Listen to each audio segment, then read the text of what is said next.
Bharatiya Janata party प्रत्याशी mister Aduram Meghwal का नामांकन पत्र भरा गया। मुझे बड़ा अफसोस हुआ कि उस मंच पे वो परिवार, जिस परिवार ने बाड़मेर के समस्त समाज का उत्थान किया, समस्त समाज का नेतृत्व किया, ऐसे रामदास जी की पड़पोती की जगह वहां पर खाली थी। यह हमारे सीने के ऊपर घाव था जिसको रात भर हमारे को सोने नहीं दिया। दोस्तों, बातें नहीं, बातें कब, यदि सफलता पानी है तो एक होना पड़ेगा और बात को सुनना पड़ेगा। आप लोग थोड़ा सा पीछे, ताकि महिला काफी संख्या में आ रही है, संयम थोड़ा बना सा के रखें।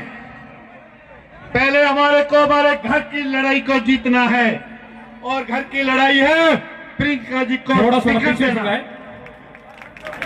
हम आपसे वादा करते हैं, बाड़मेर विधानसभा की 36 को हमको वादा करना पड़ेगा।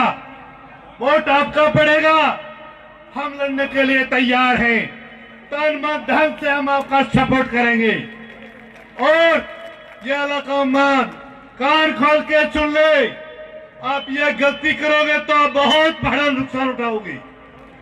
बाड़मेर का नहीं उठाओगे, बहुत बड़ा नुकसान उठाने जा रहे हो आप। निर्णय आपने करना है, फैसला जनता ने देना है। आपको क्या करना है ये आप कान खोल के सुन लेना। यह जनता भी उब चुकी है। हमारे सनातन धर्म के अंदर नारी की पूजा की जाती है। कहने में कहते हैं कि सनातन धर्म के अंदर नारी की पूजा की जाती है। राजस्थान के अंदर सभी सीटों के प्रत्याशी को डिक्लेयर कर दिया जाता है और एक नारी को प्रत्याशित किया जा रहा है। क्यों किया जा रहा है? तुम्हारी कथनी और करनी में फर्क है और इस कथनी और करनी को कान खोलने के लिए आज हमारे को यहाँ एकत्रित होना पड़ा है। युवा शक्ति, जो पीछे मेरी युवा शक्ति खड़ी है, मैं एक सैनिक हूं और ये एक सैनिक की आवाज है। मुझे भारतीय जनता पार्टी ने बाड़मेर के पूर्व सैनिक प्रकोष्ठ का जिला संयोजक का कार्य दिया है, लेकिन मैं उस पद को तिलांजलि दे सकता हूं यदि प्रियंका जी को टिकट नहीं मिला। मुझे आवश्यकता नहीं है। हमने लड़ाइयां लड़ी है। अब बात करता हूं मैं कांग्रेस की।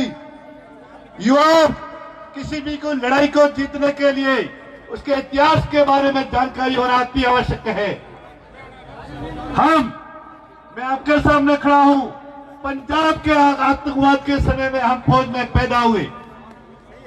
पंजाब का आतंकवाद क्यों फैला बुजुर्ग लोग जानते होंगे, लेकिन जो 25 साल के कम उम्र का युवा है वो नहीं जानता। दोस्तों, पंजाब के अंदर आतंकवादी की मुख्य देन श्रीमती इंदिरा गांधी भी। कांग्रेस बोलती है कि गांधी जी ने बलिदान। मैं आपसे पूछना चाहता हूं, अमृतलाल जी जैन वकील साहब से निवेदन है, मंच पर पधारे। हिंदू सिंह जी राठौड़ चौहटन से निवेदन है, आप भी मंच पर पधारे। अमृतलाल जी जैन, भाजपा के वरिष्ठ नेता अमृतलाल जी जैन, आपसे निवेदन रहेगा। अगर गोकुल जी गावड़िया तक मेरी आवाज पहुंच रही कृपया करके मंच पर पधारने कष्ट करें। खैरात रामगिरी जादवा पूर्व सरपंच रानी गांव, मेरी आवाज पहुंच रही तो मंच पर पधारने कष्ट करें। अमृतलाल जी जैन नागोड़ा ट्रस्ट, कृपया आप भी मंच पर पधारें। पुरखाराम जी जानी नाद, आप भी मंच पर पधारें, आपका सम्मान। चित्तर सिंह जी कानौड़ के मंच पर पधारे। प्रतिनिधिगण कानौड़ वो सरपंच, डेलीगेट, पंचायत समिति सदस्य, जो भी साहिबान नीचे बैठे हुए हैं, आपसे सादर निवेदन है कि आप मंच पे अपना स्थान ग्रहण करें। दोस्तों, तो अभी विषय पे आते हैं। ये दोस्तों आपसे निवेदन, जब माताएं और बहनें बैठी है, हमारे संस्कार ही ऐसे हैं कि उनको आगे जगह दीजिए। कहने की आवश्यकता नहीं होनी चाहिए क्योंकि हम सब एक परिवार के सदस्य हैं। दोस्तों, इंदिरा गांधी ने बनवाया था, सॉरी इंदिरा जी शहीद हुई तो पंजाब के ऑपरेशन के अंदर हमारे हजारों जवानों का बलिदान दिया, उसका जिम्मेवार कौन है? कांग्रेस है तो जवाब दीजिए। उसके बाद में ये बोलते हैं कि राजीव जी ने बलिदान दिया। हम मानते हैं राजीव जी ने बलिदान दिया, लेकिन बलिदान दिया क्यों? अच्छा, हाँ हाँ हाँ। ये दोस्तों आपसे एक बार निवेदन रहेगा कि हमारी माता और बहनों के लिए अलग से टेंट की व्यवस्था की जा रही है। जब तक व्यवस्था नहीं हो जाती है, प्लीज इनको जगह दीजिए। ये हमारे सनातन धर्म की सीख है, आपको कहने की आवश्यकता नहीं होनी चाहिए। दोस्तों दूसरी बात कर रहा था मैं राजीव गांधी की। आपको पता होना चाहिए कि राजीव गांधी का बलिदान क्यों हुआ।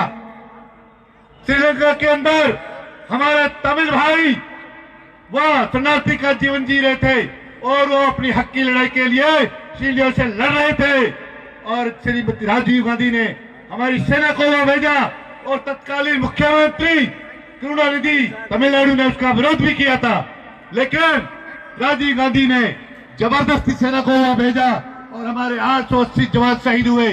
उसका जिम्मेवार कौन है? उन माताओं का कोख खाली हो गई, बहनों का सिंदूर उजड़ गया और बेटों का माँ बाप खो गया। उनके जिम्मेवार कौन है? कांग्रेस जवाब दे।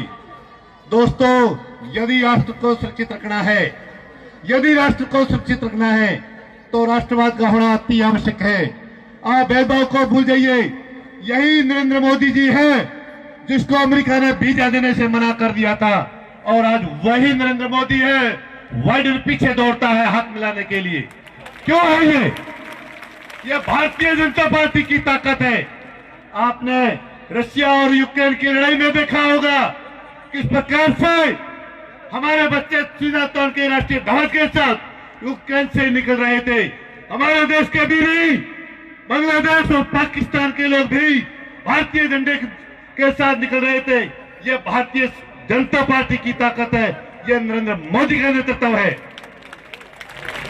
दोस्तों मैं आप एक पर्सनल आपको एक उदाहरण देना चाहता हूं जिसका मैं खुद भुगत भोगी हूं।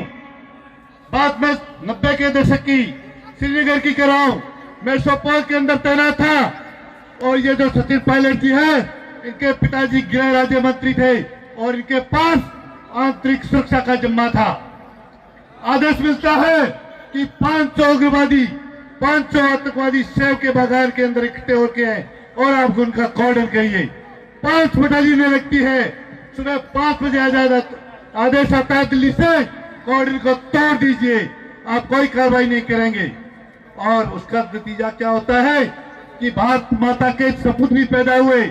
हमारे कमांडेंट ने रात को हमारे को इकट्ठा किया, बोला बेटे ये जो आतंकवादी है गवर्नमेंट की ताकत नहीं है, लेकिन हमें इसकी रीढ़ की हड्डी को तोड़ना है, मैं नेतृत्व लूंगा, आपकी ताकत है कि नहीं है। और रात के समय में सोपोर के अंदर आर्मी 91-92 के अंदर आर्मी अंदर नहीं घुसती थी। चारों तरफ से जो गाजा का हाल है वो सोपोर का था। हमने रात को अटैक किया, हमारे जवान शहीद हुए और हमारे को प्राइज मिला। आप सुन लीजिए, हमारे को प्राइज मिला कि सुबह हमारे को सस्पेंड कर दिया गया, हमारी बटालियन को तोड़ दिया गया और हमने 18 महीने तक सजा काटी। 18 महीने से कोर्ट ऑफ इंक्वायरी में हम बाल होके निकले। यदि उस समय प्रधानमंत्री नरेंद्र मोदी होते तो कंधों पे स्टार होता और यहाँ मेडल होते, हमारे मेडल। इसीलिए भारतीय जनता पार्टी जरूरी है। आप भेदभाव को भूल जाइए। अरे गहलोत जी तो आपकी सबसे बड़ा होता है आज का स्वाभिमान। गहलोत जी आपका स्वाभिमान की कीमत 100 ग्राम मिर्ची, 100 ग्राम नमक, 100 ग्राम तेल और 500 ग्राम दाल, ये कीमत है कांग्रेस के आपके वोट की। आपको समझने रहा भी क्या करना है। आपने कहने के लिए बहुत कुछ है, आने वाली मीटिंग में और मिलेंगे, मौका मिला तो यहीं पर मैं विराम देता हूं। लेकिन मैं एक बार युवा शक्ति आप कान खोल के सुन लीजिए। इस प्रियंका जी को शिखर पर पहुंचाना है। पार्टी जो भी निर्णय ले, हमारी आवाज को हमने सुना दिया है, अभी पार्टी का कर्तव्य वो क्या लेती है। हम आपके सामने सीने से कंधे मिला के तैयार है। एक बार फिर यदि आप मेरी बात से सहमत हैं तो जयकारे के साथ अंत करेंगे। भारतीय